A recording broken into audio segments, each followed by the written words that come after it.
මේ ටික නැත්තම් ස්ටෙප්ස් තිබුණත් කම්ප්ලීට් ඩාන්ස් එකක් වෙන්නේ නැහැ. කලින් රීල් එකෙන් අපි කිව්වා ඩාන්සින් කියන්නේ ලැන්ග්වේජ් එකක් කියලා. ඔව් ඕනෑම ලැන්ග්වේජ් එකක් බිල්ඩ් වෙන්නේ රූල්ස් ටිකක් මත. එහෙනම් ඩාන්සින් කියන ලැන්ග්වේජ් එක බිල්ඩ් වෙන්නේ කොහොමද? ඩාන්ස් කියන ලැන්ග්වේජ් එක බිල්ඩ් වෙන්නේ මේන් එලිමන්ට්ස් හතරක්.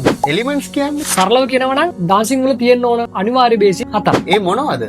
Body, time, space, energy. එතකොට මේ ටික ඉගෙන ගන්න ඕනේ ස්ටෙප්ස් ඉගෙන ගන්න කලින්ද? අනිවාර්යෙන්ම මේ ටික නැත්තම් ස්ටෙප්ස් තිබුණත් කම්ප්ලීට් ඩාන්ස් එකක් වෙන්නේ නැහැ. එතකොට ඩාන්ස් නොකරන කෙනෙක්ටත් ඒක ඇප්ලයි වෙනවද? ඔව් අනිවාර්යෙන්ම ඩාන්සින් බලන ජජ් කරන කෙනෙක්ට උනත් මේ බේසික්ස් ටික තේරුම් ගත්තොත් එයාලට ඒ ඩාන්ස් එක වෙනස් විදිහකට පේන්න පටන් ගන්නවා. එහෙනම් ඩාන්සර්ස්ලා කන්ෆියුස් වෙන්නේ මේ බේසික්ස් ටික ස්කිප් කරන නිසාද? එක්සැක්ට්ලි. එලිමන්ට්ස් නොදැන ස්ටෙප්ස් ඉගෙන ගන්න එක හරියට ලැන්ග්වේජ් එක නොදැන සෙන්ටෙන්සස් කොපි කරනවා වගේ. එහෙනම් නෙක්ස්ට් රීල් එකෙන් අපි මේ තියෙන එලිමන්ට්ස් එකින් එක බ්‍රේක් කරමු. බොඩි එකෙන් පටන් ගමු. ස්ටෙප් බයි ස්ටෙප්.